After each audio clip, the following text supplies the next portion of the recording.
Teman-teman jangan takut, jangan ragu dan bimbang ya untuk ikutan. Sorry sebentar ya. Sorry sorry sorry.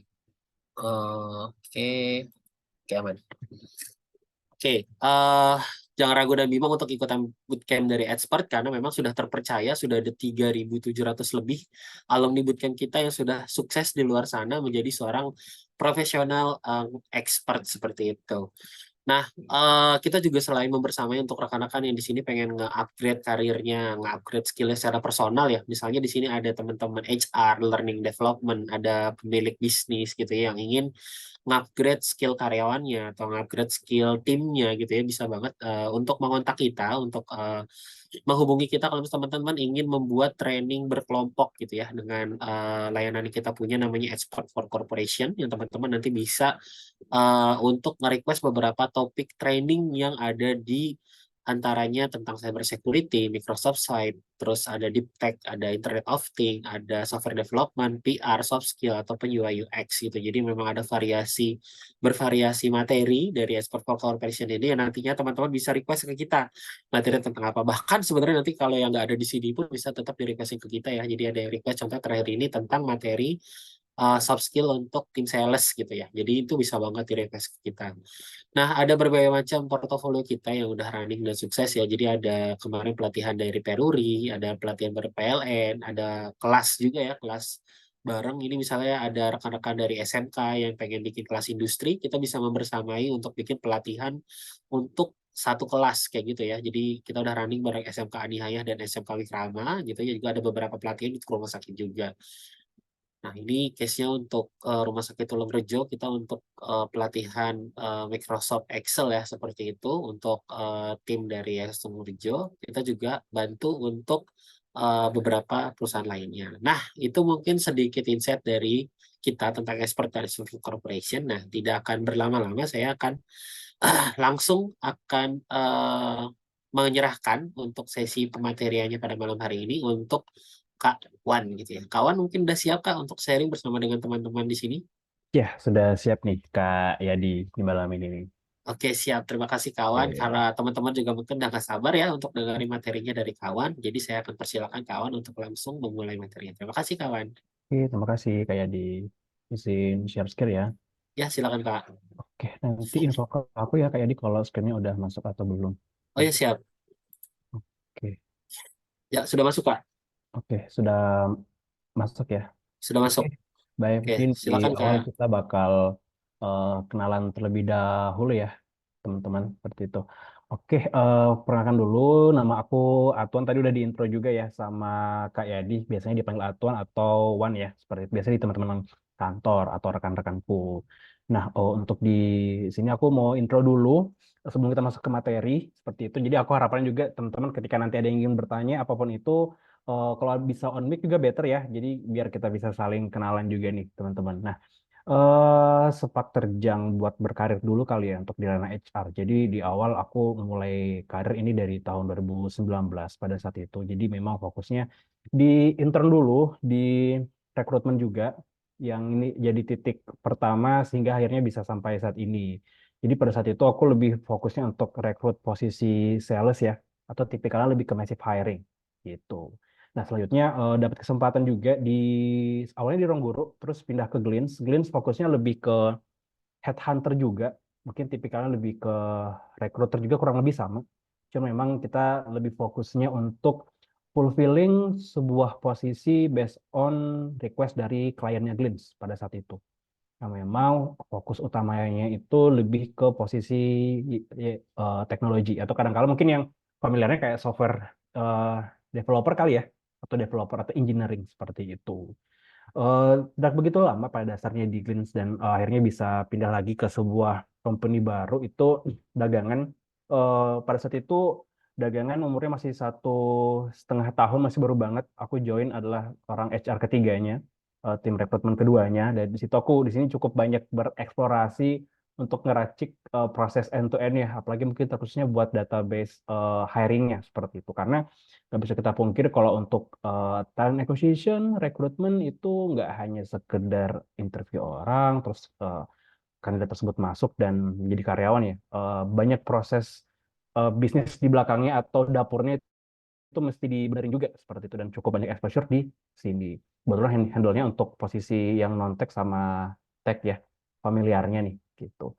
Dan saat ini aku di Privy kurang lebih role-nya sama, talent acquisition juga, cuman ada ketambahan dari sisi bisnis partnernya. Jadi selain proses rekrutmen, aku juga dapat exposure untuk melihat secara helikopter view ya, untuk divisi yang aku handle nih, teman-teman. Jadi secara end-to-end HR bisnis proses jatuhnya. Jadi enggak lagi di talent acquisition. Jadi talent acquisition jadi part aku, udah bisnis as usual-nya, tapi di luar itu ada hal-hal lain yang aku bantuin. Lebih dekatnya sih ke sisi talent management sih. Jadi memang banyak handle-nya adalah orang-orang yang sudah masuk di dalam, terus karyawan tersebut mau diapain. Seperti itu. Nah, kurang lebih seperti ini ya, teman-teman. Mungkin sedikit cerita, tadi sempat aku lihat juga ya di chat sebelum kita masuk ke materi. 4 tahun berkarir di ranah HR atau spesifiknya di talent acquisition, aku background jurusan kuliahnya itu malah di accounting, seperti itu. Jadi pada saat itu, di tahun 2019, sedikit cerita ya teman-teman, memang lagi cari sebuah posisi intern nih, pada saat itu di Ronggoro, aku masih ingat. Tapi memang untuk majornya, atau jurusannya itu dibuka untuk semua jurusan. Nah, pada saat itulah mungkin keterima ya, mungkin rezeki dan jodoh juga pada saat itu, karena memang nggak kepikiran sama sekali berkarir di ranah HR pada saat itu, karena hal yang aku terapkan adalah ketika kesempatan datang ya aku harus coba, karena nggak datang 2 kali ya sifatnya. Nah, berawal dari situlah, terus karena dipercaya buat lanjut lagi jadi kontrak di posisi HR, udah sampai keterusan deh, sampai aku pengen info juga ke teman-teman, eh, teman-teman yang sudah punya basic di manajemen SDM atau mungkin di psikologi spesifiknya di PIO, itu teman-teman udah punya starting point lebih nih secara sudut pandang seperti seperti itu. Jadi ketika nanti teman-teman memang ingin berkarir di ranah HR itu jauh lebih ada fundamental dasarnya ya gitu. Nah, gimana kalau teman-teman yang di luar itu, ya mau nggak mau kita butuh effort 2 kali lebih nih gitu. Caranya adalah dengan belajar ya seperti itu. Karena untuk saat ini bisa aku bilang pasca pandemi, proses pembelajaran itu sekarang jauh lebih cepat dan lebih dinamis, nggak saklek seperti dulu ya. Jadi banyak sekali materi-materi yang nanti bakal teman-teman dapetin ini malah di dunia kerja gitu. Malah sekarang kan udah cukup banyak program kampus ya, kayak Kampus Merdeka, kalau nggak salah gitu. Jadi program magang lah ya istilahnya. Semoga itu teman-teman bisa jadi landasan juga buat berkarir ke depannya. Nah, kurang lebih seperti itu. Nanti kalau pengen nanya terkait arah karir juga, nanti bisa cicil di chatbox juga bisa, atau ntar mau unmute juga boleh ya. Kita bakal masuk ke materinya terlebih dahulu. Di sini kan memang pengen sampaikan insight nih, gimana sih cara mulai untuk berkarir di ranah talent acquisition. Di sini aku akan beri sudut pandangku selama 4 tahun ini. Jadi harapannya teman-teman adalah value atau hal-hal yang bisa dipelajarin. Dan aku juga berharapnya apa yang aku sampaikan di sini nanti teman-teman bisa apa namanya diolah lebih lanjut ya. Dan nanti tentunya tadi aku lihat juga di chatbox ingin menambah relasi ya. Harapannya aku bisa berelasi dengan teman-teman juga, jadi kita bisa terkoneksi secara profesional nanti via LinkedIn ya, teman-teman. Monggo nanti aku bantu konekin juga after sesi ini. Gitu. Nah, hal yang paling aku utamakan terlebih dahulu adalah perspektif dulu nih, teman-teman. Terlepas dari teman-teman jurusannya enggak di apa namanya, enggak di manajemen SDM atau mungkin psikologi, mungkin konsentrasinya di PIO, teman-teman ada ketertarikan di ranah HR. HR kan itu skupnya luas banget ya, enggak cuman di talent acquisition aja. Jadi ada puluhan pilar bahkan atau mungkin belasan pilar yang bisa atau semakin spesifik di ranah HR seperti itu. Nah, jadi sebenarnya proses pembelajaran itu nggak cuma di bangku perkuliahan bahkan. Malah proses pembelajaran ini ada ketika teman-teman baru masuk kerja, bahkan di pertengahan pekerjaan. Atau ketika teman-teman berpindah perusahaan, teman-teman harus dituntut untuk belajar. Kenapa? Karena segala sesuatu hal ketika teman-teman nanti bekerja itu ada sesuatu hal yang baru yang mungkin teman-teman belum dapetin seperti itu. Nah, kalau secara proses HR, secara umum ataupun spesifik ke ranah rekrutmen atau talent acquisition, landasannya itu sebenarnya sama aja. Tapi yang buat berbeda adalah ketika teman-teman memasuki sebuah perusahaan. Kadang-kala kan ada perusahaan yang konvensional, memang udah berumur cukup lama dan sudah sustain. Ada juga perusahaan yang masih baru, atau mungkin ada juga perusahaan yang baru rintisan banget, masih kecil deh. Seperti itu. Nah, proses penerapan dari sisi rekrutmennya itu juga pasti berbeda-beda. Jadi bisa aku sampaikan case by case. Jadi tidak semua industri itu penerapannya sama gitu. Nah, ini bisa jadi salah satu perhatian dari teman-teman. Nah, jadi perspektif seorang pemula, beginners mindset sih ini yang aku tanamin hingga saat ini. Bahkan di sini mungkin aku juga bisa belajar banyak ya dari teman-teman berangkat dari pertanyaan teman-teman nantinya kan seperti itu. Begitu juga teman-teman nantinya ya seperti itu. Jadi saranku tanemin hal yang ini ya spesifiknya. Jadi jangan sampai eh, cepat merasa apa namanya merasa puas kali ya bahasanya. Jadi hal ini itu jadi kunci untuk teman-teman berkarir gitu. Entah di talent acquisition ataupun ranah HR yang lainnya ataupun dimanapun itu. Itu dia ya teman-teman yang bisa diperhatikan. Next kita bahas terkait outline hari ini. Untuk hari ini kita akan ada 4 pembahasan ya. Mungkin di awal aku bakal intro terlebih dahulu terkait talent acquisition karena samar-samar dengar juga ada istilah recruiter, ada juga ada istilah headhunter, ada apalagi rekrutmen juga ya, atau mungkin HR secara generalis juga, tapi ngerjain rekrutmen juga. Nah ini bedanya apa? Tapi nanti di sini aku bakal bahas spesifik antara talent acquisition sama recruiter karena ada perbedaan yang cukup signifikan seperti itu. Signifikannya lebih ke arah implementasinya nih, gitu. Terus yang kedua nanti proses talent acquisition itu sama seperti yang aku sampaikan di awal. Jadi nggak sekedar hanya interview, ngobrol sama kandidat dan selesai, tapi ada proses preparation atau planning di awal, sama kita juga harus menganalisa seperti itu. Nah, ini yang buat talent acquisition cukup berbeda secara pengimplementasian ya, rather than recruiter. Tapi nggak mendiskreditkan recruiter sebenarnya karena memang porsi atau perusahaan itu cukup berbeda. Ntar aku coba jelasin ya. Ini buat yang kedua terkait analisis, terus nanti yang ketiga kita bakal bahas terkait tools atau platform seorang talent acquisition itu apa sih? Karena kan pasti kita punya media bekerja ya. Jadi selain laptop, tools yang kita pakai itu apa? Di sini ntar aku coba ulas dan beri sedikit dan beberapa sudut pandang berdasarkan pengalaman yang sempat aku rasakan sebelumnya maupun saat ini.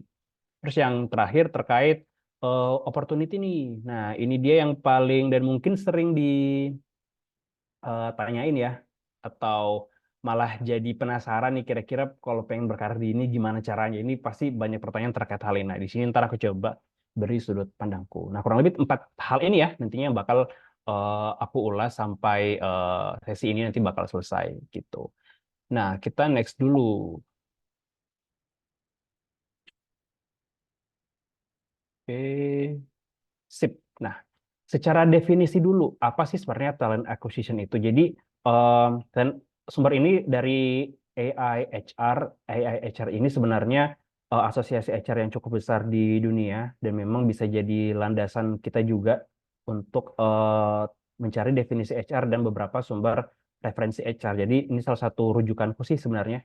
Ini member dari Society for Human Resource Management seperti itu. Nah, kalau dari kata HR sih, talent acquisition itu sebenarnya proses untuk mengidentifikasi, identification, kita menarik, atau istilahnya mungkin kita dengarnya attraction, kita memilih atau kita selecting, mempertahankan itu kita ada proses retaining. Jadi kalau misalnya ada pernah dengar istilah retain karyawan gitu. Nah, ini ada salah satu sub kecil yang talent acquisition aku rasa perlu andil di hal ini. Terus yang selanjutnya mengembangkan atau development. Teman-teman kan juga mungkin kalau di ranah pilar HR kan ada sebutannya kayak HR OD atau organizational development, ada yang bilang talent development, ada yang bilang people development.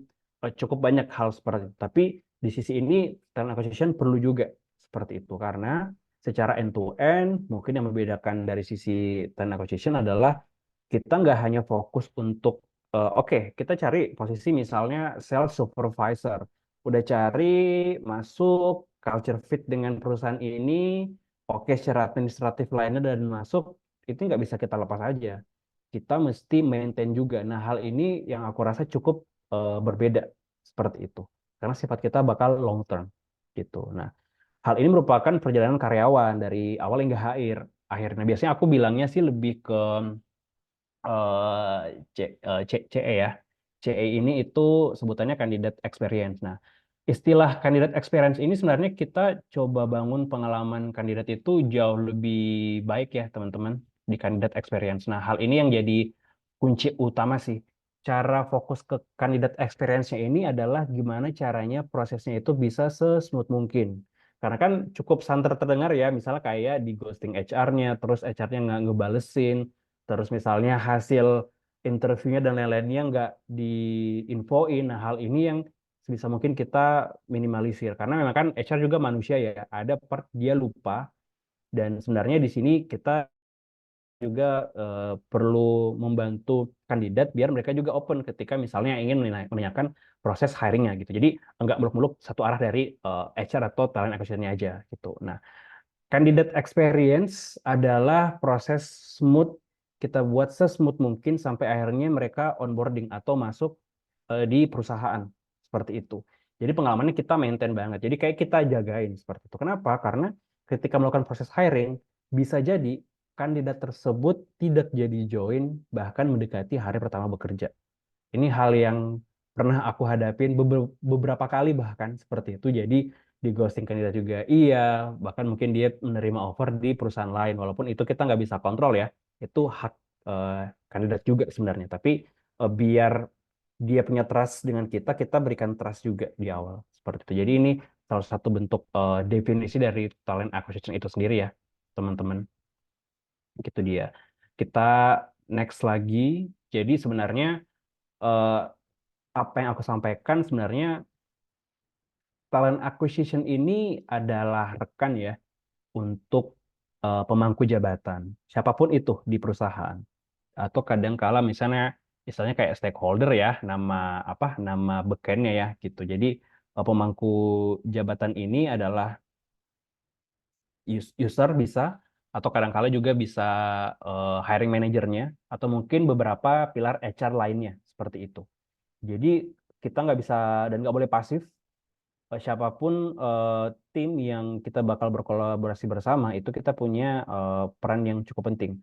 Itu kita harus aktif ya untuk berkolaborasi. Kenapa? Karena kalau kita nggak punya sense yang sama, misalnya nih, contoh Atuan ingin atau perusahaan sedang mencari posisi sama, misalnya sales supervisor seperti itu. Nah, dengan siapakah talent acquisition-nya bekerja sama? Ya, aku bakal bekerja sama langsung dengan hiring manajernya atau user atau calon atasannya seperti itu. Karena ketika nanti teman-teman ingin crafting job desk-nya, kualifikasi pekerjaannya, sampai ke seluruh proses hiring, ini kita bakal sering berinteraksi bahkan setiap hari atau mungkin setiap jam kali ya dalam satuan harinya ini dengan usernya seperti itu. Nah, kita mesti bonding dulu nih dengan usernya. Jangan sampai kita nggak bonding, ujung-ujungnya kandidat yang kita cari ini malah beda sudut pandangnya. Si usernya pengen A, yang kita tangkep carinya yang B seperti itu. Nah, ini yang pernah aku hadapi juga dan sebisa mungkin kudu di maintain ya atau dijaga prosesnya seperti itu. Karena ingat, talent acquisition adalah rekan untuk berkolaborasi aktif ya dengan stakeholder siapapun itu di perusahaan, terkhususnya untuk rekrutmen. Gitu dia ya, teman-teman. Nah, tadi kan aku sempat bahas ya, ada yang bilang recruiter, ada yang bilang talent acquisition seperti itu. Sebenarnya bedanya apa sih? Di sini aku bagi dalam 4 box ya atau 4 point of view atau sudut pandang. Pertama mungkin kita bahas dari sisi responsibility-nya dulu nih. Recruiter itu memang kebanyakan berada di sebuah perusahaan HR consulting sih bisa aku bilang. Yang dimana mereka bekerja sama dengan klien. Seperti itu. Contoh mungkin ketika aku di Glints kemarin gitu.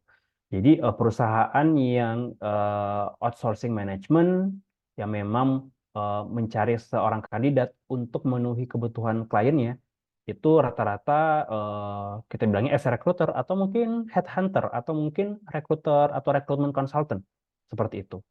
Jadi secara responsibility mereka hanya berfokus gimana caranya bisa memenuhi job opening yang ada gitu. Jadi memang conduct screening, screening, kita lakuin initial call biasanya, terus nanti kita conduct interview sampai nanti lempar ke klien dan selesai. Mereka masuk, oke.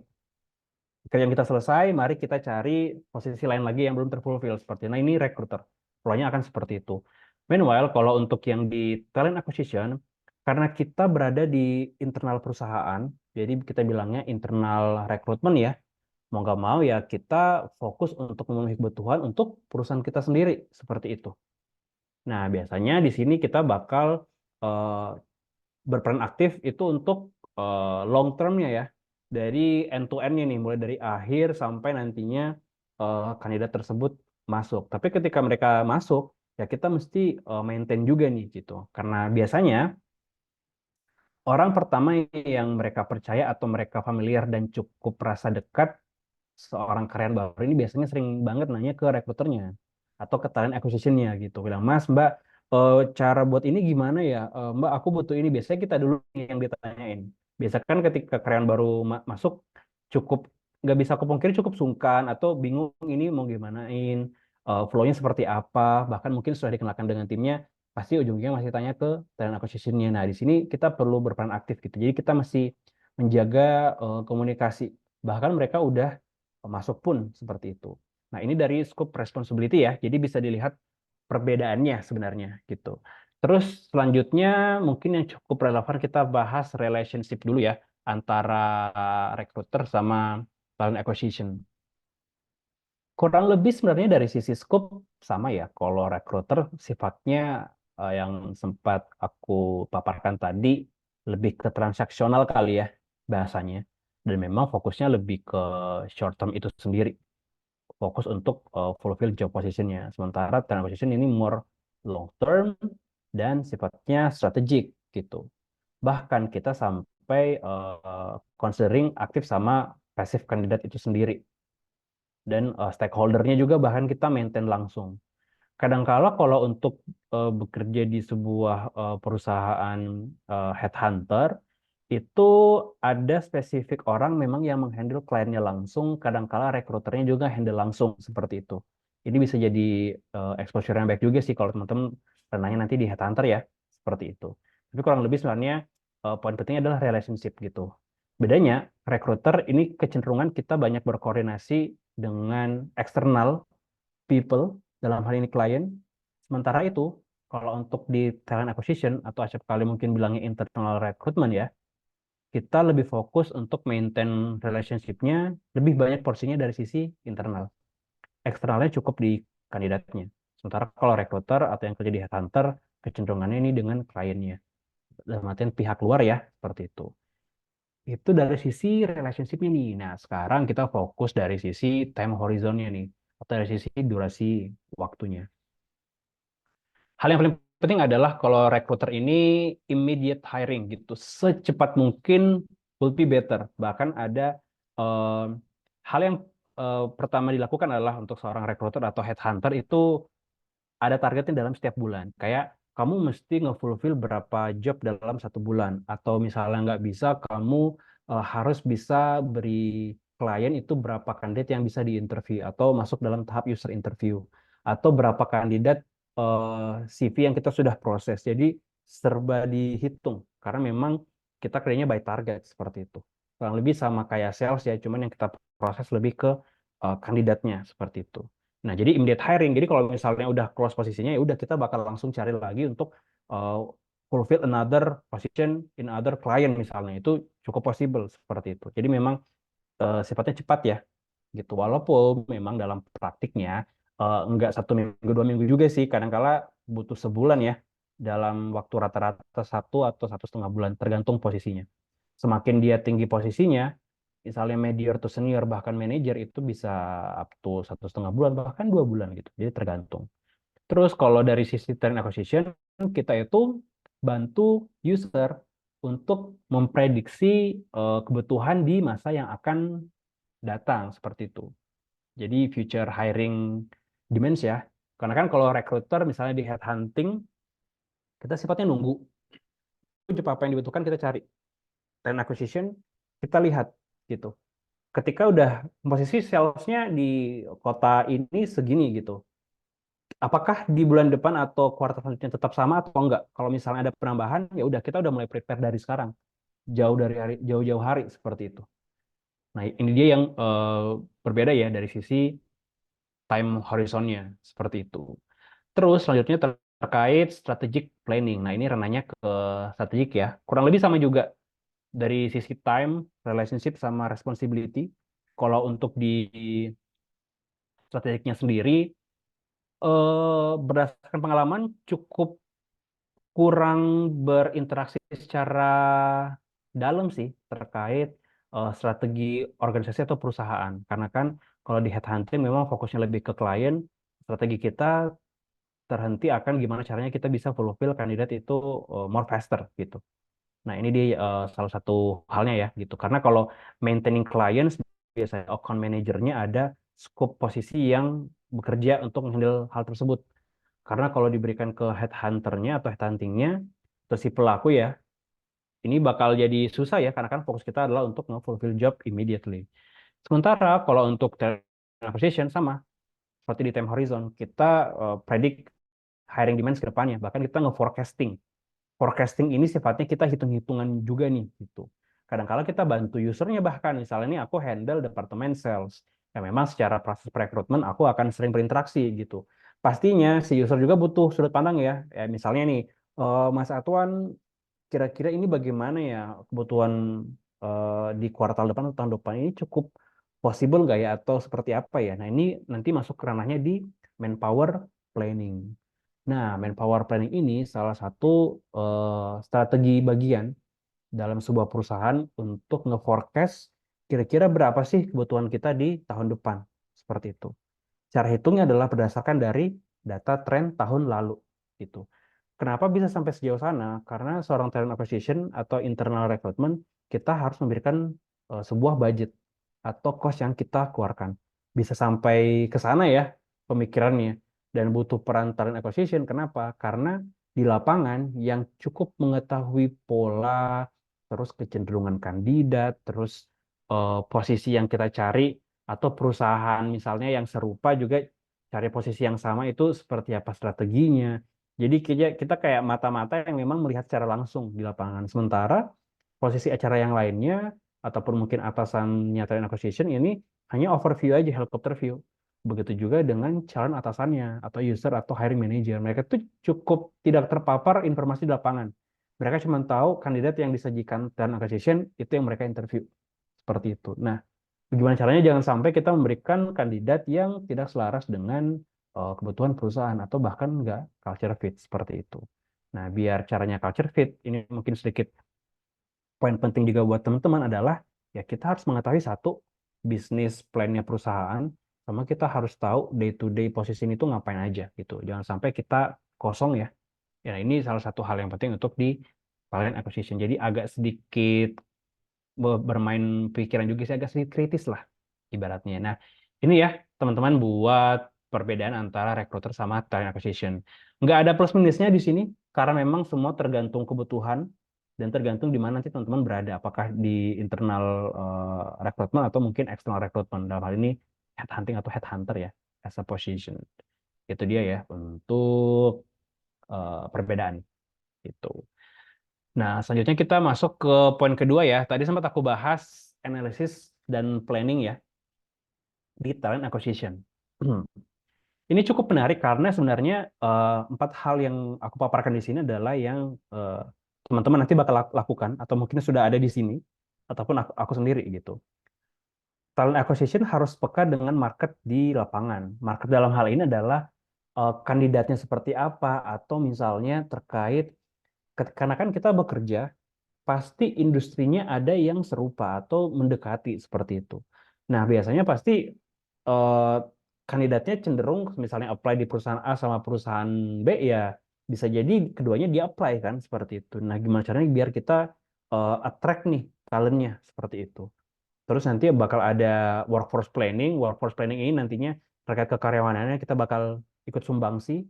Ada juga internal analisisnya dari sisi internal perusahaan sama terkait strategi hiringnya akan seperti apa nih metodenya itu. Karena metode hiring ini bisa saja sama penerapannya secara fundamental, tapi ketika teman-teman berada di sebuah perusahaan yang beda industri, ini cukup beda nih pengaplikasiannya karena nggak bisa disamain seperti itu. Jadi seperti yang aku paparkan di sini, analisis dan perencanaan itu yang efektif sangat penting gitu.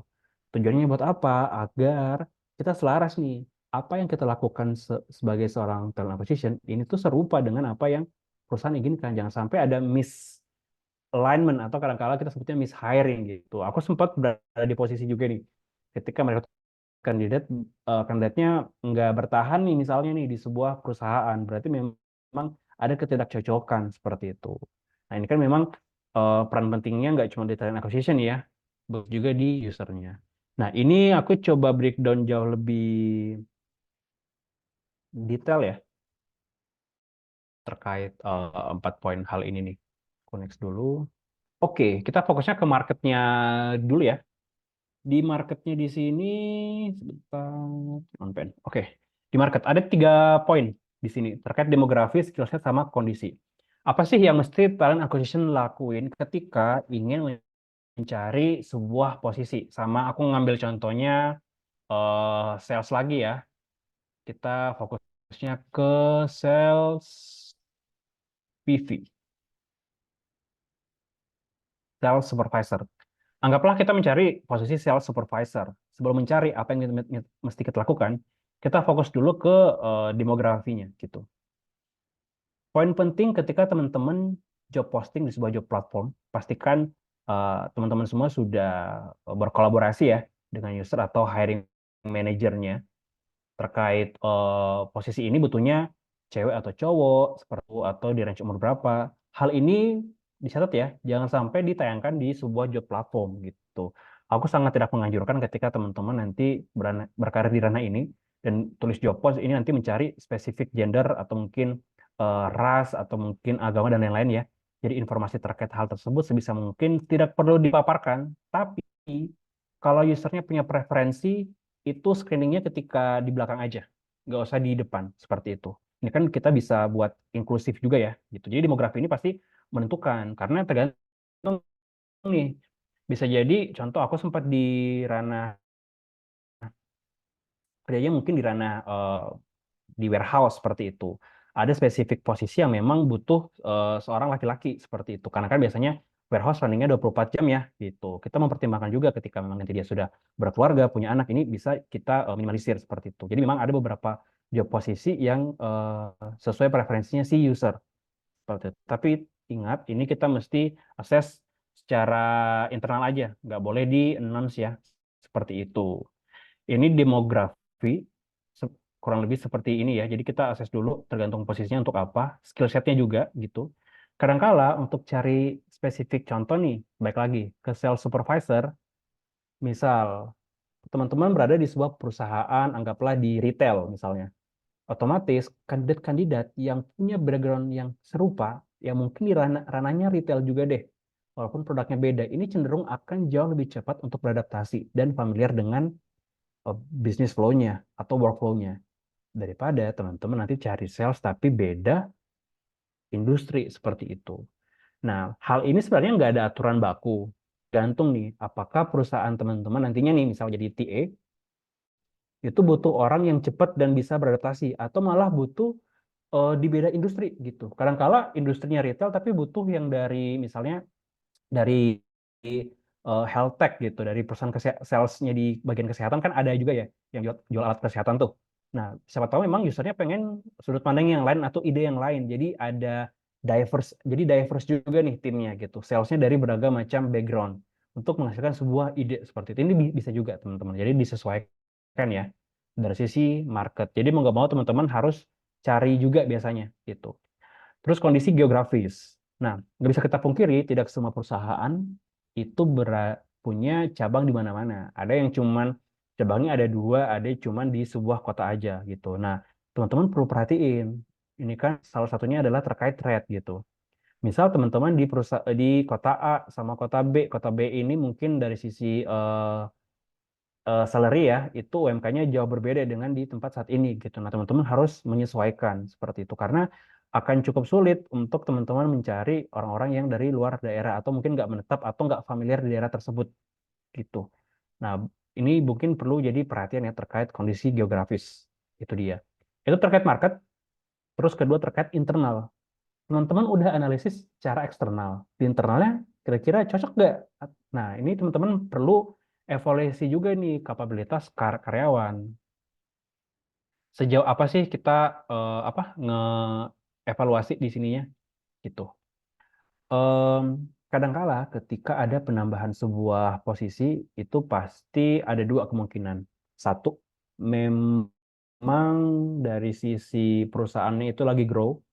Kedua, perusahaannya ini itu lotnya dia nggak grow secara besar tapi lotnya itu cukup banyak gitu. Jadi memang pekerjaan satu orang ini jadinya berlebih, turns out jadi burnout seperti itu. Nah, kapabilitas karyawan ini mesti dievaluasi seperti itu. Caranya gimana? Teman-teman nggak mesti hitung secara detail gitu. Cukup tanyakan ke usernya, Mas atau Mbak, saat ini kondisi timmu seperti apa? Karena ada penambahan sales supervisor. Apakah memang ada pembagian pekerjaan atau misalnya ada proyek terbaru? Jadi teman-teman harus aware juga ya terkait hal ini. Jadi teman-teman bisa lihat kapabilitas atau gap karyawan seperti itu. Nah, terkait gap sendiri, bisa jadi user tuh kadang-kala request, Mas di timku eh, semuanya sales, tapi butuh satu orang yang cukup kuat di bagian datanya. Nah, kadang-kala ketika aku mencari contoh nih cari sales supervisor, aku biasanya fokus ke skill set yang dibutuhkan. Skill set yang dibutuhkan kadang-kala berasal dari gap di timnya gitu. Karena kita harus pahami bahwa setiap tim dalam satu tim, setiap individu itu punya kapabilitas atau skill set masing-masing. Yang memang ujung-ujungnya bakal membantu timnya sendiri kan, seperti itu. Terus nanti kita bakal mengidentifikasi juga karyawan top performer ya, yang di bagian kedua ini.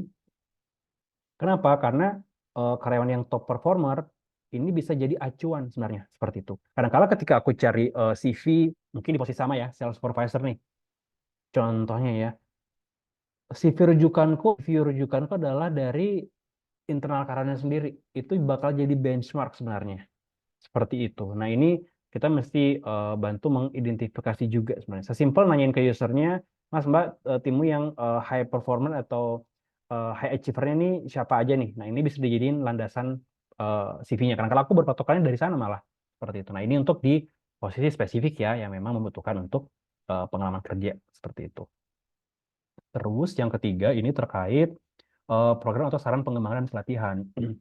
Sebenarnya di sini yang bisa kita lakukan adalah memberikan saran juga nih sebagai seorang talent acquisition ke user atau hiring manager.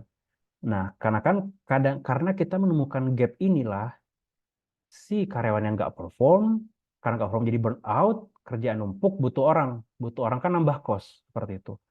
Rather than nambah cost buat nyari orang yang kita juga nggak tahu harganya di pasaran seperti apa, karena mungkin posisinya cari supervisor atau manager, ya udah karyawan yang punya gap ini kita training aja seperti itu. Ini saran kita ke user yang dimana nanti user bakal ngajuin langsung ke tim HR lainnya. Biasanya sih yang ngerjain ini tim HR learning atau learning and development atau mungkin bisa ke bagian HR organization development atau HROD seperti itu. Nah, sampai sejauh itu ya untuk talent acquisition ini bantu memberikan insight sebenarnya. Itu dia. Terus selanjutnya terkait workforce. Workforce ini sebenarnya cara kita membantu untuk mengidentifikasi ya kebutuhan talent ke depannya. Sama di sini juga kita bakal bantu menentukan deskripsi, kualifikasi, sama kompetensi. Kita nggak ngelakuin secara spesifik dan mendalam, tapi kita fokusnya untuk job posting aja dulu, seperti itu. Nah, salah satu cara yang bisa aku lakukan adalah, misal nih, aku kerja di perusahaan A, industrinya sama, kadangkala trik yang aku lakukan adalah aku coba melihat perusahaan yang serupa atau sejenis, apakah mereka mencari posisi sales supervisor juga. Dan aku bakal melihat mereka ini eh, dari sisi deskripsi kerjaannya, kualifikasinya, atau kompetensinya, apakah sesuai dengan apa yang kita cari atau malah ada perbedaan seperti itu. Nah, ini adalah kita bantu buat si usernya juga ya, buat mengidentifikasi nih terkait deskripsi atau kualifikasinya seperti itu. Ini dari segi workforce-nya ya. Terus selanjutnya dari sisi hiring strategi. Nah, hiring strategi, teman-teman udah ngelakuin planning, analisis, planning workforce-nya juga buat job posting. Selanjutnya adalah ya teman-teman harus memilih kira-kira sumber atau alat rekrutmen atau job platform mana aja yang sesuai. Karena nggak semua job board itu sesuai dengan posisi yang teman-teman cari, seperti itu. Contoh kalau teman-teman familiar ada job platform namanya contoh sebutin aja Kaliber, memang ranahnya lebih cari posisi tag. Kalau misalnya teman-teman lihat di LinkedIn ya contohnya, kan ada job post juga tuh. Nah, dia lebih diverse lagi. Nah, nanti disesuaikan dengan kebutuhan industri teman-teman. Seperti itu. Sama yang terakhir, yang paling penting adalah di sini teman-teman harus fokus untuk mengalokasikan pihak yang terlibat dalam proses rekrutmen. Karena teman-teman nggak sendiri. Siapa aja sih yang terlibat? Biasanya yang terlibat itu pasti usernya, ini pasti. Terus kadangkala dari tim HR juga itu perlu. Biasanya sih tidak semua talent acquisition melakukan proses pengiriman dokumen kontrak. Kadangkala dibantu handle oleh tim HR operation kadangkala. Eh, Berdasarkan pengalamanku, eh, ada momen yang dimana aku cukup sampai di tahap negosiasi gaji dan selesai. Kalau oke dikirimin kontraknya atau offering letter juga sekalian. Ada juga yang selesai user interview, proses negosiasi bahkan dari tim HR operationnya langsung seperti itu. Nah, biasanya semakin ini berdasarkan pengalaman, semakin end-to-end talent acquisition yang ngelakuin sebuah pekerjaan bisa diidentifikasikan jumlah karyawannya itu jauh semakin besar porsinya. Seperti itu.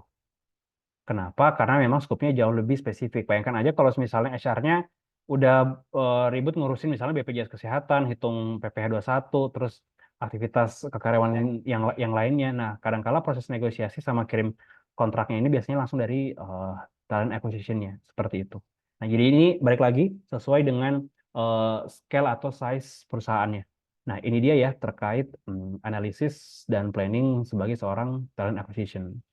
Nah, next di sini kita bahas terkait tools dan platform ya. Kita bahas dari yang di sini dulu. Coba aku ganti flash. Oke, job posting sama job distribution ya. Nah, untuk di bagian job posting sama distribution, nah ketika teman-teman udah melakukan proses analisa, nah teman-teman di sini nantinya bakal fokus untuk ngejob postingin. Nah, untuk di job posting ini nanti teman-teman harus memilih nih, kira-kira job platform mana aja yang sesuai atau relevan nih, gitu. Yang sering atau acap kali terdengar mungkin kayak LinkedIn Jobs atau mungkin Jobstreet, Indeed ataupun Tech in Asia ya teman-teman. Jadi ini platform yang pasti eh, biasa digunakan. Kalau aku berdasarkan pengalaman memang gunainnya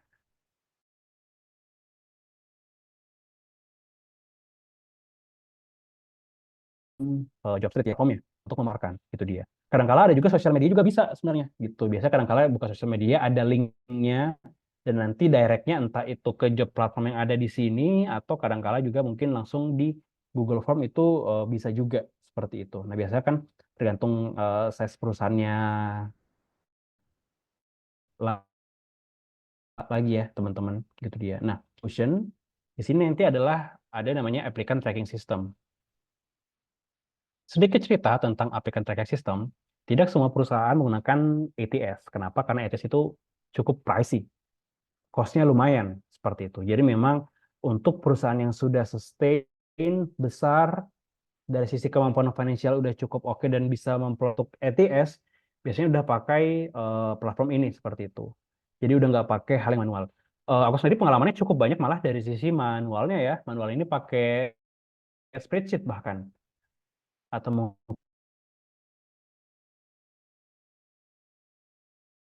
nanti bisa di eh, kalau bisa dan masih sering digunakan ya. Saat ini masih jadi powerful tools ya untuk teman-teman seperti kan pakai ATS. Nah, ATS ini saya cukup mempermudah untuk teman-teman HR narik data. Sebagai aja, kadangkala ada beberapa platform yang nanti udah ikut juga dengan proses talent management gitu. Contoh kalau teman-teman familiar untuk hitungnya itu dia. Ini ya untuk applicant tracking system gitu. Jadi kalau nggak ada ETS gimana nih Mas Atuan? Ya udah pakai spreadsheet nggak apa-apa. Intinya adalah setiap pergerakan proses rekrutmen mulai dari awal hingga akhir itu harus dicatat prosesnya, spesifik tanggalnya. Kenapa? Ini nanti buat narik matriksnya. Itu. Sebelum ke matriks, kita bahas ke sourcing sama talent pipelining. teman-teman udah punya nih tadi job postingnya, terus kandidatnya mau diapain nih gitu. Jadi kita mesti membagi atau define kandidat. Semua kandidat yang apply secara langsung atau melamar ke sebuah job portal secara langsung itu kita sebutnya aktif kandidat. Aktif kandidat adalah orang-orang yang apply dan memang dengan sadar diri sedang mencari pekerjaan gitu. Actively looking lah, terlepas dari dia satu sedang bekerja ataupun sedang tidak sama sekali bekerja. Itu kita define sebagai aktif kandidat. Nah, pasif kandidat adalah kandidat yang tidak apply sama sekali, tapi mereka kecenderungan tertutup, tapi ketika ditawarkan pekerjaan ya mau-mau juga sebenarnya gitu. Nah, kecenderungan kalau untuk aktif kandidat ini adalah posisi-posisi yang biasanya entah itu dari entry sampai junior ataupun bahkan manager level seperti itu. Nah, kalau untuk passive kandidat ini kecenderungannya pengalaman terbesarku adalah ketika di headhunter. Gitu. Kan kalau di headhunter, as a recruiter, kadangkala yang apply di job platformnya itu sedikit, mau nggak mau kita harus cari. Salah satu caranya adalah dengan approach langsung di LinkedIn gitu. Makanya aku ingin menyampaikan bahwa LinkedIn adalah salah satu platform yang sampai hari ini masih cukup jadi primadona ya untuk di kalangan HR khususnya di talent acquisition gitu. Karena kalau share data sendiri yang sempat aku lihat, orang-orang yang menggunakan LinkedIn adalah satu, dia di ranah HR, spesifiknya memang recruiter kecenderungan. Terus kedua memang orang-orang yang cari kerja. Terus ketiga adalah orang-orang yang memang cukup sering sharing atau berbagi insight di LinkedIn seperti itu. Karena memang untuk saat ini ya atau sosial media yang profesional dan cukup proper ini masih dipegang oleh LinkedIn ya. Kalau misalnya teman-teman punya insight atau hal-hal mungkin yang serupa dengan LinkedIn boleh juga ya nanti di chatbox ya teman-teman seperti itu. Nah, balik lagi pasif kandidat ini kita harus kadangkala kita atau aku sendiri berdasarkan pengalaman ini di save juga nih atau kita sebutnya lebih ke talent pipelining. Talent pipelining adalah gimana caranya teman-teman ini punya track record data untuk seorang kandidat yang dimana sebenarnya uh, talent pipeline kadangkala mungkin aku juga biasanya langsung approach untuk kandidat yang mungkin dulu sudah sempat melamar tapi profilnya bagus cuman karena slot posisinya dibutuhin cuman satu dia mungkin berada di urutan ketiga atau keempat jadi nggak terproses kan tapi tetap untuk kandidat seperti itu kita informasiin ya untuk di reject contohnya tapi biasanya kan kalau teman-teman mungkin pernah apply ada tulisan ketika nanti ada lowongan terbaru kita akan menghubungi kembali. Nah, hal itu sebenarnya benar adanya gitu dan bisa jadi kita bakal nge-reach out kembali.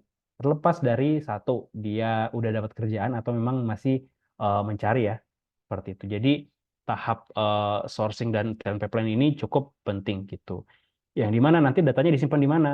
Either itu ada di job platformnya atau nanti teman-teman bakal pindahin ke master data teman-teman sendiri. Sesimpel mungkin di spreadsheet gitu. Jadi kalau teman-teman mau narik data jauh lebih nyaman atau lebih enak. Terus tools atau yang kita gunakan juga untuk talent acquisition itu nanti ada proses dari reference check atau background check. Ini prosesnya udah sampai di akhir sih sebenarnya gitu. Kalau bicara tools yang apa yang kita gunakan, biasanya memang kecenderungan kita akan menelpon seorang referensinya ya. Misalnya nih, Atuan apply di Expert nih, contohnya gitu. Aku keterima misalnya. Terus biar kadang-kala dari tim HR-nya itu ataupun talent acquisition minta kontak referensi seperti itu. Kontak referensi ini kadang-kala memang diberikan atas persetujuan si kandidat dan concern dari si referee-nya nantinya gitu.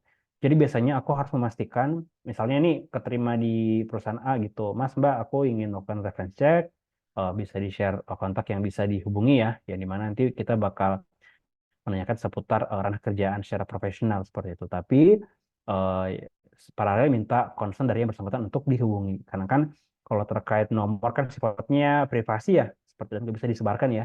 Disebarkan ketika ada concern seperti itu. Sama ketika nanti misalnya nih aku melakukan proses reference check, aku akan menginformasikan aku dari mana, dapat dapat kontaknya dari siapa, tujuannya buat apa, apakah boleh dihubungi sebentar. Seperti itu. Jadi proses memastikan ya. Itu reference check. Background check apa? Kurang lebih serupa, cuman proses background check ini sesuai namanya ya, background ya, atau kata back ya. Jadi prosesnya di belakang. Jadi Sebenarnya dari tim HR atau talent acquisition kadangkala itu kan cukup sempit ya ranahnya gitu. Jadi di sisi background check ini kita juga bisa ngecek. Bisa jadi nih, aku punya rekan di perusahaan A yang dimana X karyawan perusahaan A itu apply di tempatku gitu. Nah, biasa jadi aku kadangkala misal punya koneksi itu menanyakan juga seperti apa dari sisi performanya ya, bukan personal, tapi lebih sisi profesionalnya. Gitu. Nah, ini bisa kita lakukan background check. Apalagi untuk posisi-posisi manager, head level, atau VP ataupun vice president, background check ini sangat penting. Kenapa? Kadangkala untuk posisi atau di bagian top management, koneksi mereka kan cukup besar ya dan banyak gitu. Jadi untuk posisi-posisi yang sifatnya strategik dan kritikal, ini sebenarnya akan jauh lebih mudah untuk di background check seperti itu. Karena mereka udah punya histori atau sepak terjang secara profesional ya, dan mesti kita verifikasi seperti itu. Nah ini dia ya terkait reference check maupun background check. Terus yang terakhir terkait ini deh dashboardnya gitu. Em, Pengolahan data untuk posisi talent acquisition ini juga sangat penting ya. Jadi nggak cuman teman-teman melakukan proses rekrutmen aja, tapi ada matriksnya juga nih di sisi talent acquisition. Pada dasarnya matriksnya ini bisa dipakai juga untuk seorang recruiter apa headhunter. Tapi kan balik lagi kan headhunter kita fokusnya untuk fulfill dari sisi klien itu sendiri. Sementara kalau internal recruitment atau talent acquisition ya lebih sering disapa posisinya ini, kita mesti melakukan yang tadi ya, ada namanya workforce analysis seperti itu. Biasanya kita bakal hitung yang sempat aku lakukan, misalnya kayak time to fill, time to hire, efektivitas dari sebuah job posting atau job platform, kadangkala sampai ke turnover juga, ada juga nanti over accepting rate-nya, jadi semuanya dihitung gitu. Nah, cara hitungnya gimana nih, Mas Atwan? Ya, seperti yang aku sampaikan tadi di awal. Setiap perpindahan seorang kandidat ini harus dicatat tanggalnya gitu atau prosesnya misalnya. Mulai dari job postingnya kapan, dia di screening kapan, HR interview kapan, user interviewnya kapan, terus dia nanti di offernya kapan, menerima offer letter itu di kapan. Jadi mesti dicatat. Nah, berangkat dari data tersebut kita bisa lihat seperti itu untuk menghitung matriksnya gitu. Nah, ini dia ya. Jadi salah satu hal penting ya untuk 5 poin ini. Jadi kalau spesifik tools atau platform, memang platformnya ini mungkin job posting, toolsnya apa, bisa pakai ATS atau untuk buat hiring dashboardnya, sesimpel gunain spreadsheet itu juga fine secara praktikal seperti itu. Selagi datanya rapi, bersih, terus enggak berantakan ya, dan memang fungsi dan tujuannya ini cukup terarah. Outputnya jelas apa yang mau disajikan atau apa yang mau dipaparkan dalam sebuah dashboard kandidat teman-teman ini nantinya. Seperti itu. Terus selanjutnya kita bakal masuk ke ranah opportunity karir ya. Nah, sebelum ke sana aku akan membahas atau memberitahu 5 hal essential skills ya untuk di talent acquisition seperti itu. Aku bagi 5. Yang pertama terkait proses rekrutmen end to end. Nah, kalau bicara rekrutmen ini bahkan jadi salah satu bagian dari beberapa bagian ya untuk data acquisition. Jadi kalau rekrutmen seperti tadi, mulai dari job posting, crafting jobnya, sourcing, proses interview, terus nanti kita managing usernya juga sampai akhirnya dia kita offer, ada proses negosiasi sampai akhirnya onboarding. Ini salah satu faktor dari 4 essential skill yang lainnya ya. Seperti itu. Jadi memang ini kita bilangnya sih kayak apa ya? BAU ya. BAU ini business as usual atau misalnya ini udah kayak daily activity-nya lah kalau yang rekrutmen ini ya gitu. Jadi setiap hari mungkin ini yang bakal sering dijalanin ya gitu. Tapi kan karena kita sebagai talent acquisition atau internal recruitment ada hal-hal yang kita mesti bantu juga dari sisi perusahaan. Selain itu ada proses negosiasi. Negosiasi ini penting ya. Negosiasi ini nggak cuma untuk kandidat, tapi untuk stakeholder atau pemangku jabatan yang ada di perusahaan teman-teman nantinya ini, semisal berkarir. Gitu. Kenapa sih penting proses negosiasi? Karena satu yang tahu di lapangan atau secara fakta realnya adalah teman-teman seperti itu.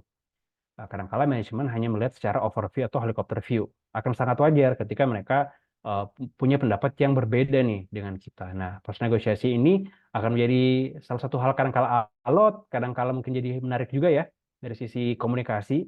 Gimana caranya kita bisa deal dengan kandidat atau dengan user.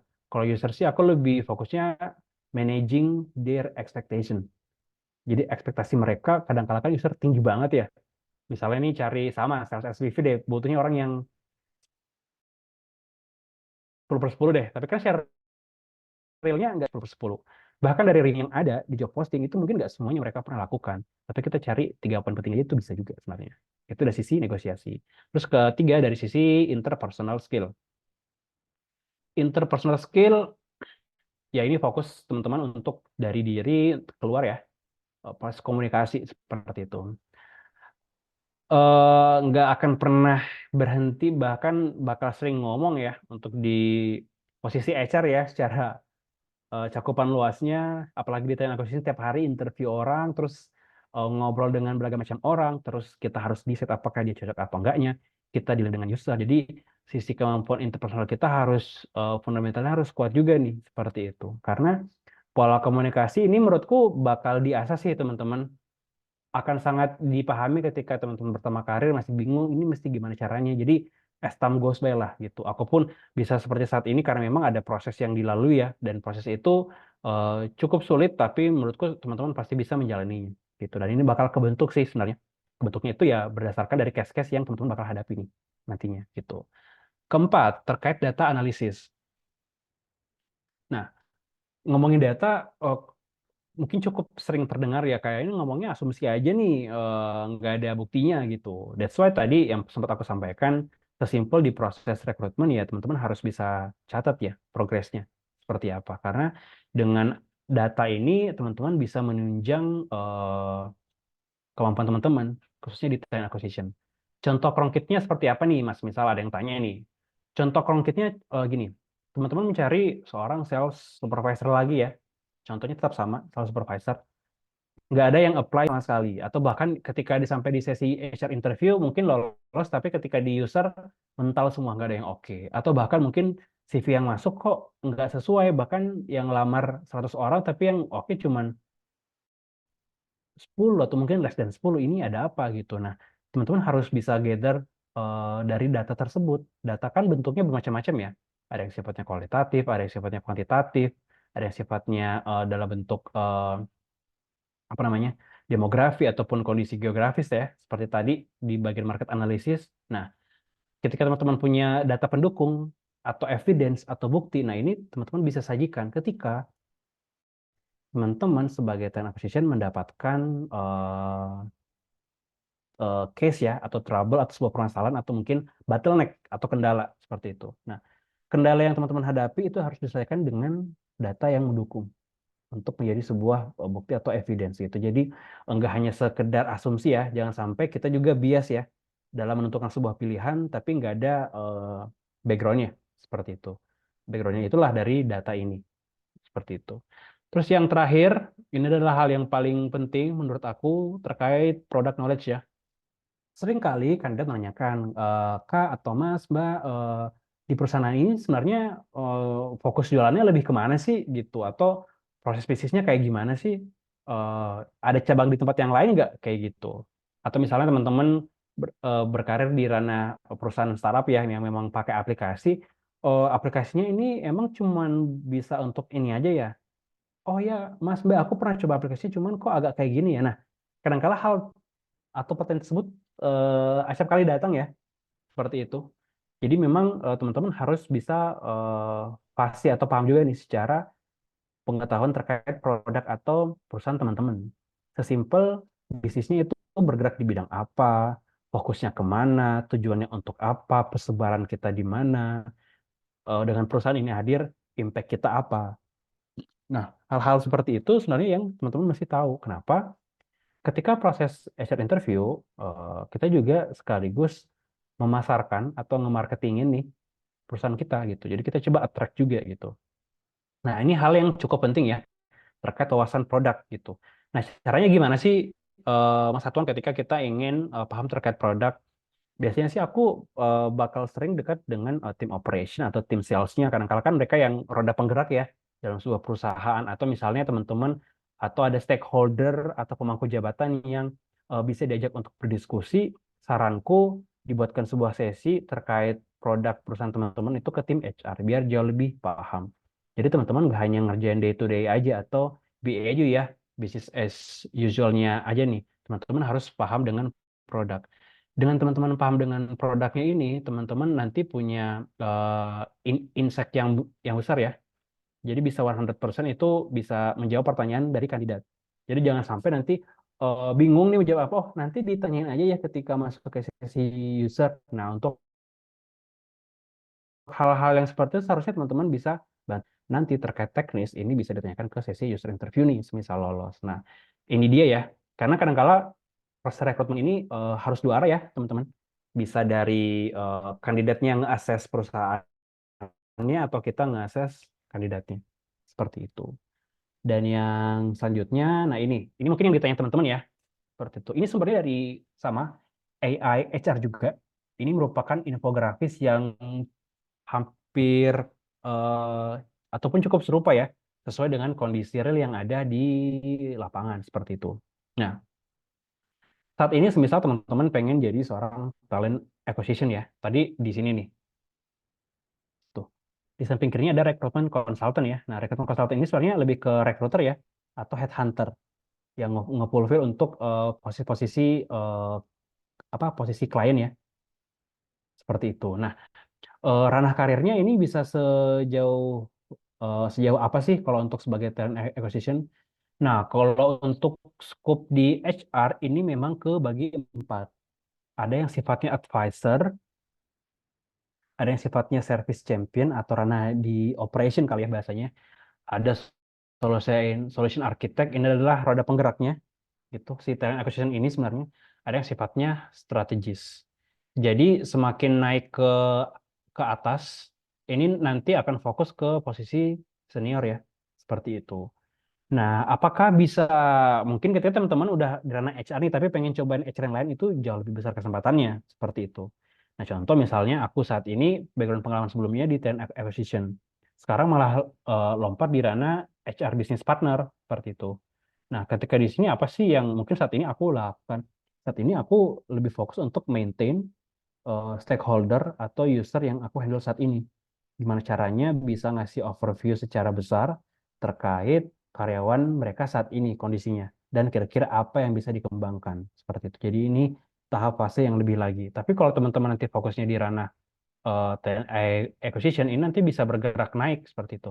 Entah nanti teman-teman lintas ke bagian learning atau nanti bisa lintas ke bagian payroll itu cukup memungkinkan seperti itu. Kenapa? Karena talent acquisition ini recruiter adalah orang atau garda terdepan dalam proses HR ya, yang bertemu langsung dengan karyawan adalah si recruiter ini atau si talent acquisition ini. Seperti itu. Yang dimana teman-teman tahu nih kondisi lapangan, sampai akhirnya nanti teman-teman bisa pindah ke ranah back end-nya nih di HR. Mungkin bisa ke HR admin, atau mungkin nanti bisa ke bagian organization development, atau mungkin nanti ada scope HR juga kayak employer branding nih. Itu bisa juga. Nah, ini ya terkait ranah karir untuk di talent acquisition. Nah, harapannya sih dari sini teman-teman bisa ke gambar ya. Kalau teman-teman ketika memang pengen berkarir di HR, ingat HR itu skupnya cukup banyak, cukup bervariatif. Jadi sebenarnya cukup banyak peluang sih ya yang bisa aku sampaikan seperti itu. Jadi untuk memperkuat peluang itu apa ya teman-teman dengan mengikuti contohnya mini bootcamp ini ataupun bootcamp yang lainnya nih yang mungkin salah satunya bakal diadakan oleh expert juga ya seperti itu.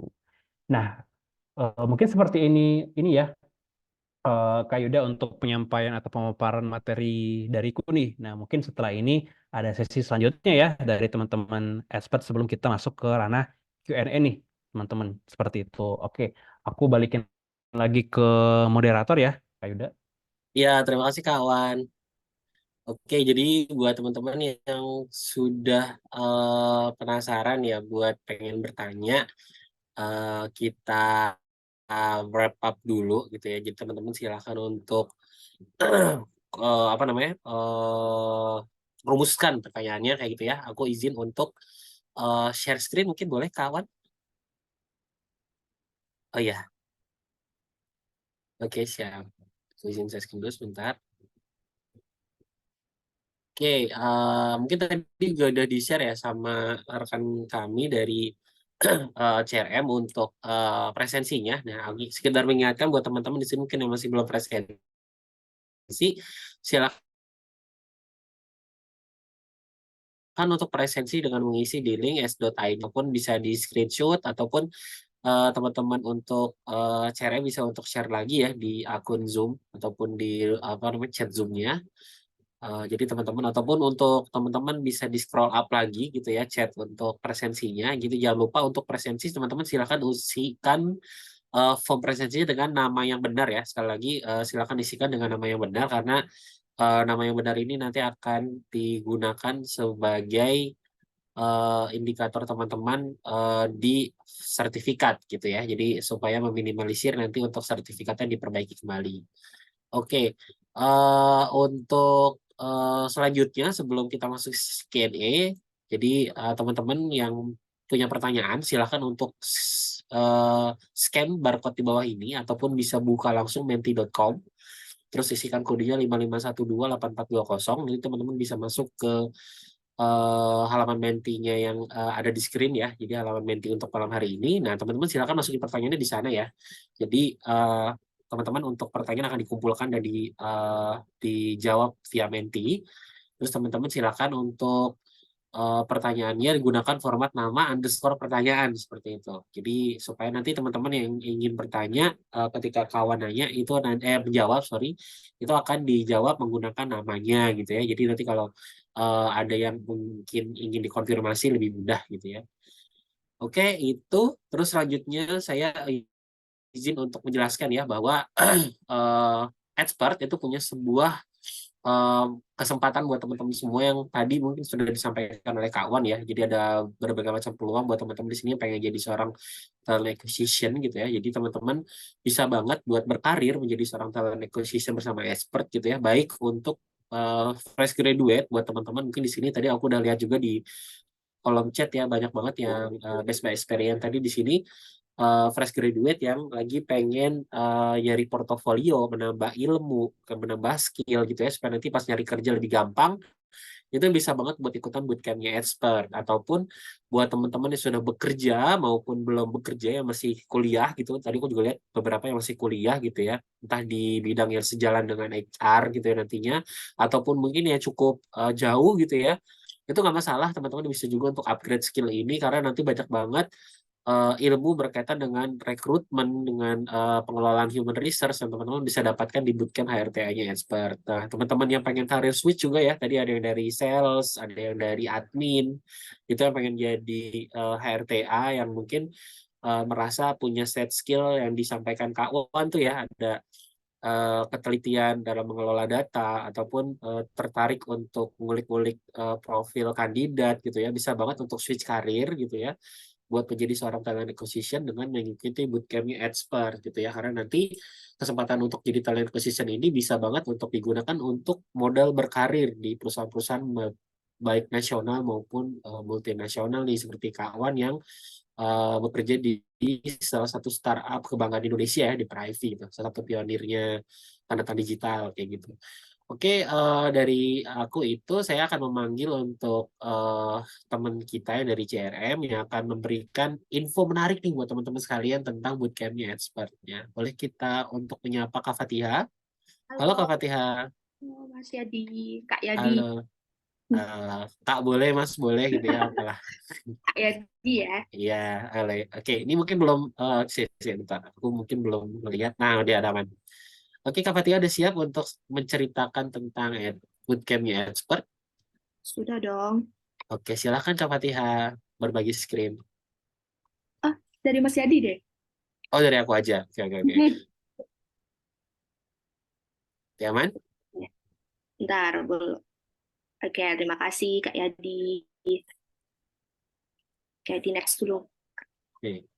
Oke, halo teman-teman semuanya. Sebelumnya perkenalan dulu, nama aku Fatiha.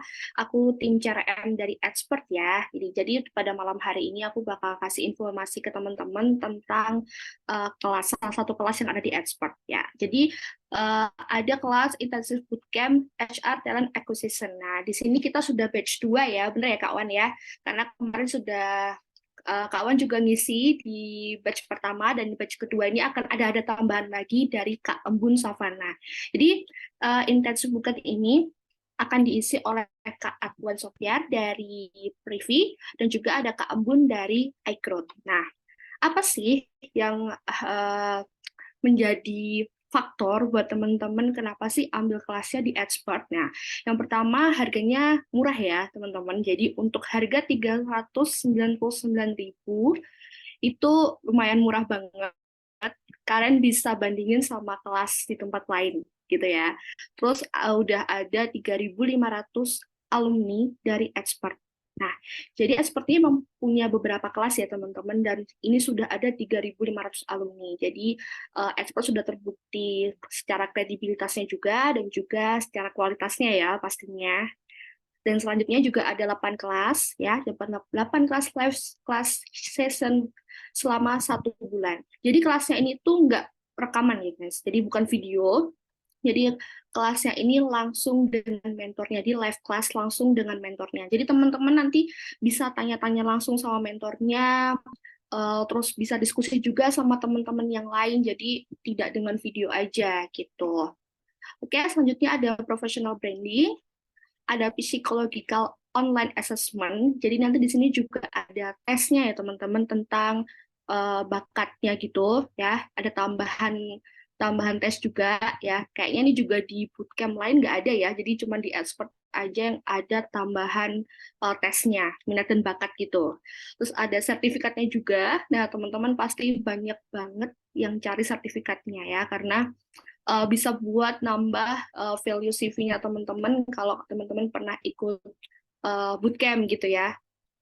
Oke, selanjutnya ada interview dan assessment training, ada mentoring dan networking group. Jadi nanti bakal ada grupnya juga teman-teman, dan grupnya ini akan sama mentornya juga. Jadi di sana juga bisa tanya jawab, atau saling sharing juga sama teman-teman yang lain, dan itu tanya jawabnya nggak cuma pada saat kelas aja ya teman-teman. Jadi misalnya kelasnya Senin Selasa, Rabu Kamis juga masih bisa tanya-tanya gitu. Jadi masih bisa sharing terus lah gitu. Selanjutnya ada lifetime access to class materials dan recording. Jadi nanti rekaman dan juga materinya bakal di-share ya teman-teman. Jadi yang teman-teman yang pada saat kelasnya mungkin berhalangan hadir, nah itu bisa lihat dari rekamannya. Ataupun misalnya pada saat kelas kayaknya belum paham gitu ya, bingung gitu. Nah, teman-teman bisa putar ulang lagi rekamannya, dan misalnya pada saat itu ada yang mau ditanyain, juga bisa langsung ditanyain di grup. Jadi nanti Kak Wan bakal siap buat jawab pastinya di grup itu ya. Terus ada hiring dashboard dan juga hands-on iCrowd gitu. Oke, selanjutnya benefit dari bootcamp. Sebentar ya teman-teman. Nah, benefit dari intensif bootcamp ini ada mengembangkan pengetahuan HR dan talent acquisition yang komprehensif, menyelaraskan talent strategis dengan tujuan perusahaan. Terus yang ketiga, ada meningkatkan kemampuan dalam sourcing dan proses seleksi, meminimalisir bias dan meningkatkan kemampuan pengambilan keputusan, dan juga mengimplementasikan proses perekrutan berbasis data atau data-driven talent acquisition. Oke, lanjut Mas Yadi. Oke, nah di sini teman-teman, jadi kita ada 8 kali pertemuan ya, di hari Senin dan Kamis. Jamnya tuh 19.30 sampai 21.30 ya teman-teman, jadi malam ya, nggak akan mengganggu jam kerja teman-teman di pagi hari gitu ya. Senin sampai Kamis, Senin dan Kamis maksudnya, dua kali seminggu. Nah, sesi pertama nanti akan sama Kak Wan. Jadi materinya adalah Introduction to HR dan Talent Acquisition. Nah, jadi teman-teman yang ngerasa, Kak, aku belum tahu banget nih tentang HR. Aku pengen belajar dari basic. Nah, ini pas banget ya teman-teman. Jadi ini diajarkan dari awal, dari pengenalannya tentang HR dan juga talent acquisition. Jadi dari basic banget. Dan ini bisa diikutin sama semuanya ya. Nanti jadi bisa dari fresh graduate atau bahkan mungkin yang masih kuliah juga bisa ikut gitu. Nah, sesi kedua ada defining talent, needs, and strategy. Sesi ketiga ada searching strategis dan teknik. Sesi keempat ada sama Kak Ambun ya ini, sama Kak Ambun yaitu screening dan selection. Sesi 5 ada advanced searching strategis. Sesi 6 ada behavior interview dan assessment ya. Sesi 7 ada selection strategis dan decision science. Dan sesi 8 ada matrix driven talent acquisition. Ya, ini ada 8 kali pertemuan ya, teman-teman. Oke, lanjut. Ya. Nah, ini kemampuan yang bakal teman-teman kuasai kalau ikut kelas di Expert India. Jadi ada hard skill dan juga soft skill-nya. Hard skill-nya ada recruitment expertise, ada job analysis skills, yang ketiga ada searching proficiency, yang keempat ada screening dan selection abilities, yang kelima ada data driven decision making gitu. Nah, yang soft skill-nya nih kalian bisa nanti belajar communication, ada critical thinking, ada adaptability, ada interpersonal skills dan juga ethical decision making gitu ya teman-teman. Jadi bakal dapat banyak ilmu gitu ya di bootcamp ini gitu. Selanjutnya, ini kelas buat siapa aja sih gitu ya. Ada buat HR manager juga bisa, ada talent acquisition specialist, ada marketing dan sales profesional gitu ya untuk mencari talent-talent yang bisa marketing gitu. Ada buat entrepreneur juga yang mungkin buat cari karyawannya itu bisa banget. Ada business owner juga ya, jadi nggak cuma teman-teman yang bekerja, tapi yang punya perusahaan atau yang punya usaha itu bisa banget ikut. Fresh graduate juga bisa banget ikut, mahasiswa apalagi, bahkan teman-teman juga ada yang mungkin masih SMA yang pengen belajar HR juga bisa banget. Ya, oke lanjut. Jadi, jadi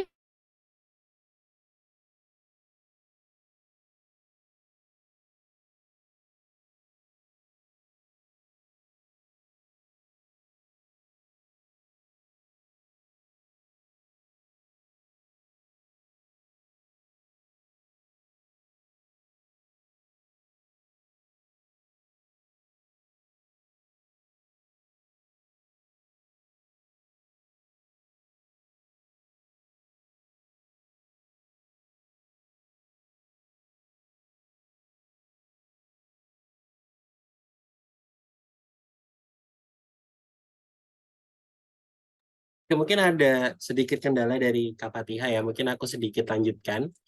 Jadi untuk rekan-rekan yang nanti pengen belajar talent acquisition ini di Bootcamp Expert itu nggak akan sayang ya, nggak akan nggak akan nyesel karena nanti di akhir dari ataupun selama perjalanan ikutan bootcampnya itu akan disertai dengan kesempatan buat teman-teman nanti bikin tugas-tugasnya ataupun nanti semua yang dikerjakan di bootcampnya itu buat jadi sebuah portofolio seperti itu. Nah, contoh untuk portofolionya ini ada yang ditampilkan di screen ya. Jadi misalnya membuat dashboard report dari proses talent acquisition kayak gitu. Jadi nanti teman-teman bakalan dikasih untuk dashboard Google Sheet dari reporting TA-nya kayak gitu yang nantinya misalnya kalau teman-teman nggak ikutan bootcamp gitu ya, pusing-pusing gitu nanti disuruh sama atasannya gitu, bikin report kayak gitu. Karena bikin report tuh udah setengah kerja sendiri ya kawan ya. Jadi kita kalau di kantor itu kayak report tuh ngerjain report tuh udah setengah kerja sendiri dari kerja itu gitu. Jadi kayak kalau kalian ikut bootcampnya, report ini tuh udah dikasih template-nya. Jadi teman-teman nanti bisa untuk langsung kerja deh kayak gitu ya kalau misalnya nanti pengen jadi seorang talent acquisition. Jadi nanti sudah ada contoh portofolionya. Nah, terus sekali lagi juga Expert telah berkomitmen untuk membersamai 3.797 peserta sampai saat ini. Jadi teman-teman jangan ragu buat ikutan untuk bootcamp Expert karena kita sudah dan telah berhasil untuk membersamai kesuksesan dari teman-teman yang ingin upgrade skill dan upgrade karirnya bersama dengan Expert sampai saat ini. Nah, buat teman-teman di sini yang pengen ataupun yang tertarik buat ikutan bootcamp HRTA-nya dari Expert gitu ya. Expert punya kesempatan menarik buat teman-teman yang bisa banget di-grab sama teman-teman ini ya. Jadi ada diskon buat 8 peserta mini bootcamp tercepat pada malam hari ini. Nah, silakan untuk chat Kak Fatihah tadi ya, yang Fatihah yang tadi udah menyampaikan dengan mengirim chat WA ke nomor yang ada di grup WA teman-teman, ataupun kalau teman-teman pengen ngechat di 0812 2878 0161 gitu ya, dengan mengirimkan kode HRTA kayak gitu. Nah, teman-teman nanti bisa mendapatkan diskon price sebesar 100.000 gitu ya. Jadi teman-teman jangan ragu karena ini kesempatan menarik buat malam hari ini dan hanya diberikan ke 8 orang tercepat saja. Jadi grab it fast gitu. Misalnya teman-teman masih pengen tanya-tanya juga ke Kak Fatihah gitu ya. Kayak Kak nanti misalnya harus malam dan misalnya kalau ketinggalan 1-2 materi gimana, ataupun misalnya kayak nanti syaratnya apa gitu, teman-teman bisa tanya dulu juga nggak masalah. Jadi yang penting silakan chat dulu aja ke Fatihah di 0812 278 0161. Nanti teman-teman silakan untuk grab kesempatan mendapatkan voucher diskonnya dulu kayak gitu, karena nanti teman-teman bisa masih bisa memikirkan kayak gitu ya, dan mempertimbangkan, jangan ragu. Tapi sekali lagi kesempatan ini hanya 8 orang tercepat aja. Kalau teman-teman pengen make sure teman-teman dapat kesempatan ini diskon 100.000, ya baiknya teman-teman bisa langsung amankan dulu aja kayak gitu. Nah, silakan untuk ikuti sekali lagi ya bootcampnya talent acquisition-nya Expert ya. Teman-teman bisa mendapatkan berbagai macam benefit yang teman-teman bisa dapatkan di sini, terutama kalau teman-teman ingin menjadi seorang talent acquisition sejati, karena Expert sekali lagi telah menjadi sebuah lembaga pelatihan kerja berizin resmi dari Kementerian Tenaga Kerja yang tentunya memiliki kurikulum yang terstandar dan juga apa namanya berkualitas untuk memastikan teman-teman bisa menjadi seorang talent acquisition profesional. Kayak gitu ya buat teman-teman sekalian. Nah, aku akan masukin lagi ke sesi tanya jawab yang tadi mungkin teman-teman ada juga yang nanya ya kalau mau tanya gitu ke kodenya mana di 55128420, atau bisa scan langsung kok QR code-nya di screen gitu ya. Atau nanti di chat juga udah di-share sama Pak CRM di linknya kayak gitu, teman-teman bisa langsung klik aja gitu ya. Nah, kita akan cek ada berapa pertanyaan pada malam hari ini. Oke. Eh, Oke, nah sudah ada 14 pertanyaan nih Kak Wan. Udah siap Kak Wan mungkin untuk menjawab pertanyaannya? Ya, sudah siap nih pastinya. Kayak di. Oke, Nah, mari kita bedah bareng-bareng ya, ini. mungkin kita bedah. Oke, dari yang pertama dulu ya Kak. Nah, Boleh, boleh, boleh. pertanyaannya, saya pernah baca kalau talent acquisition juga mengurusi development atau pengembangan kandidat atau talent. Pertanyaan saya, apakah seorang TA juga memegang tanggung jawab dalam learning and development? Nah, gimana nih Kak Wan? Hmm, Oke, baik. Izin jawab ya kayak di Ya, pertanyaan yang menarik ya terkait hal ini. Kalau fokus ke pertanyaannya apakah membangun tanggung jawab LND itu bisa aku sampaikan tidak ya. Tidak memegang secara langsung, tapi teman-teman batasannya sejauh memberikan insight sih.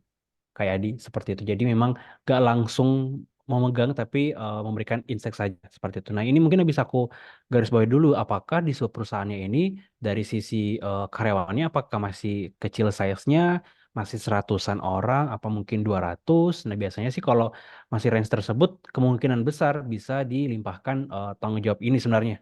Seperti itu. Tapi masih jadi salah satu subbagian saja, tapi nggak memegang secara penuh. Tapi seiring berkembangnya perusahaan, semakin banyak karyawan, biasanya akan ada fungsi tersendiri. Jadi kalau pertanyaannya apakah memang tanggung jawab LND, ini tergantung posisinya gitu. Tapi pasti porsinya nggak bisa setengah, nggak banyak. bisa 50% ya. Heeh, benar kayak jadi nggak bisa 50%. 50%. Kadang-kala cuman bagian 10% atau 20% itu udah mentok banget. Seperti itu. Gitu dia ya. Semoga menjawab ya untuk yang bertanya nih yang pertama.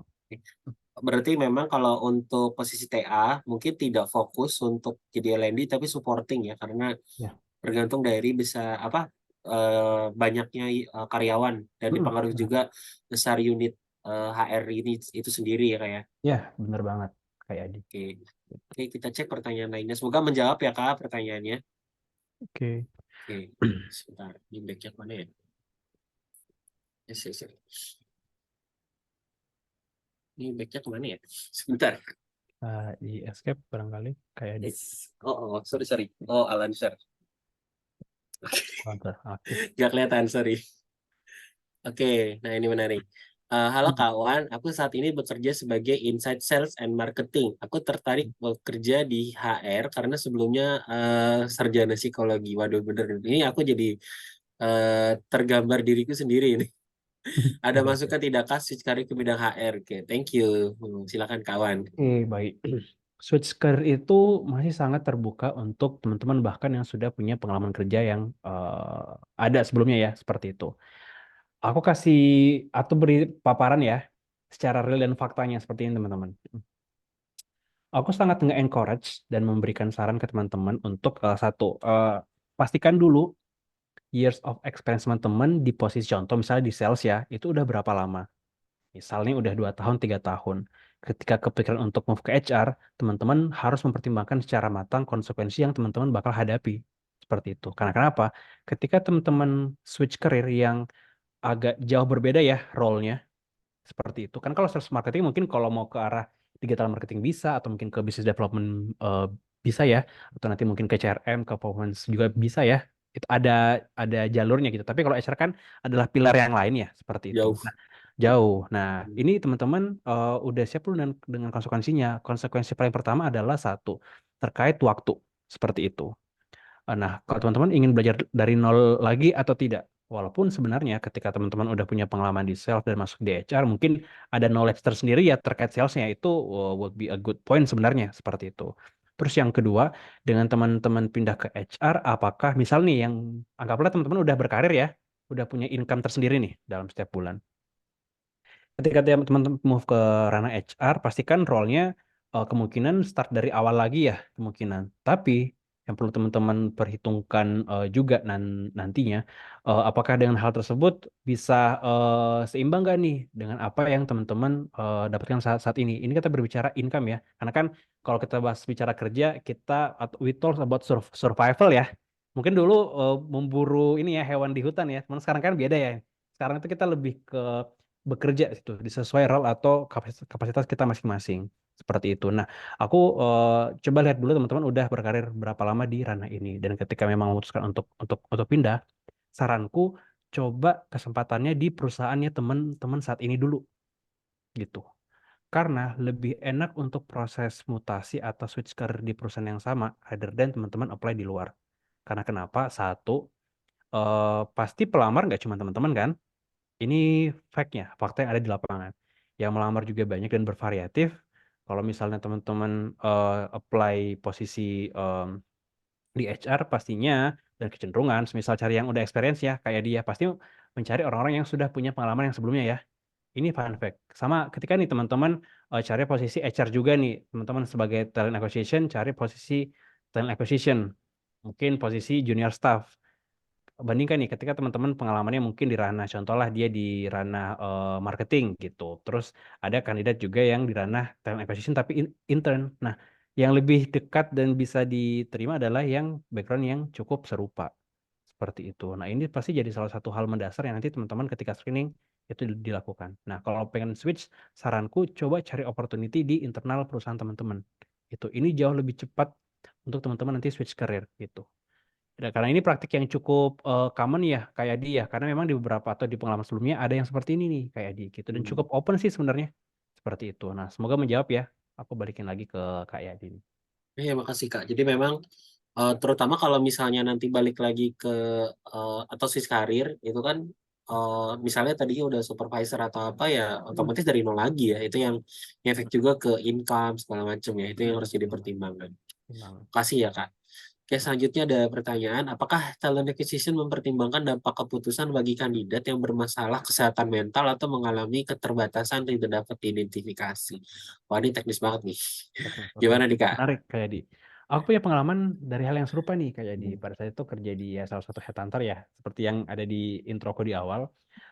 eh Uniknya adalah kandidat ini sebenarnya secara, aku kan biasa kita menghubungi via teks ya, kayak dia, seperti itu.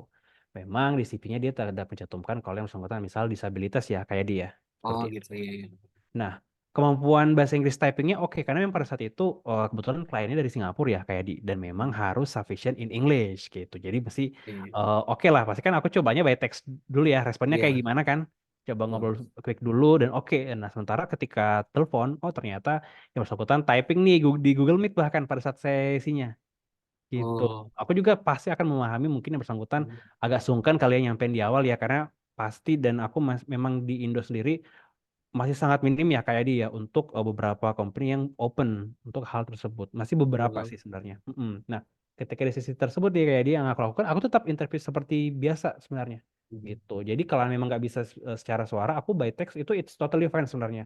Jadi sebagai recruiter, even di headhunter ya kita tetap memberikan waktu dan upaya juga ya seperti itu untuk kita engage dengan yang bersangkutan seperti itu. Nah, jadi tetap Menarik, menarik. aku koordinasi juga by text ya udah kita di chat by text aja kan it's totally fine ya karena memang dia punya pengalaman sebelumnya juga di hari itu posisinya software developer sih kayak Oh, di gitu kan engineer memang jatuhnya ya. engineer benar engineer kan memang agak Heeh. sedikit minim untuk berkomunikasi ya kayak kita Komunikasi kita ya, ini ya aman gitu kayak dia sebenarnya. benar by By chat text aja aman. baca aja logik aman coding oke udah Betul, kelar betul, kan seperti itu betul. nah itu memang bisa nah mungkin pada saat itu kan pandemi ya kayak dia memang kan Hmm. beberapa company ada efisiensi ya Hmm. kayak di dan memang mencari peluang yang baru dan pada saat itu memang apply dan oke cuman pada saat itu ketika aku proceed aku minta feedback ke leadku aku ada lead pada saat itu dan leadku minta ke kliennya juga ini gimana ya memang karena pada saat itu butuh komunikasi secara dua arah karena memang lintas negara kali ya kayak Iya, dia bahasanya ya jadi agak cukup hindarin kemungkinan susah. apa namanya miss Miss, mungkin ya. bener Nah, banget seperti itu. Tapi setelah aku tahu informasi itu, aku mesti ngapain ya? Aku pasti bakal informasin juga. Jadi materinya secara persuasif. Nah ini mungkin salah satu batasan ya kalau mengalami, kalau berangkat dari menghadapi menghadapi ini ya kayak dia. ya Sama orang dengan terakhir, keterbatasan ya. benar. Terakhir di perusahaan yang retail, interview sama yang bersangkutan ada pengalaman juga nih di ranah retail nih, kayak di gitu. Hmm. Tapi yang bersangkutan ini sama tidak bisa berbicara secara seperti biasa ya kayak yang dia Hmm. dan dia bahkan invite rekannya yang bisa membahasakan seperti itu Hmm. dan tetap kita juga tetap bakal proses ya kayak dia seperti itu karena kan Hmm. memang tergantung nih siapa tahu mungkin dia bisa kerja di bagian reporting aja buat olah data kan dia juga bisa ya kayak dia. Bisa, bisa. Nah, hal-hal tersebut soalnya bisa. Nah, jika menghadapi hal seperti ini, karena kan kandidat banyak ya, kita nggak expect yang bersangkutan ada A, B, C, D atau enggak. Nah, nggak apa-apa, kita tetap proceed aja. Kalau toh pun hasil memang belum sesuai dengan requirement apa yang kita butuhkan, tetap kita informasikan lebih persuasif seperti itu. Dan tetap jaga komunikasi ya.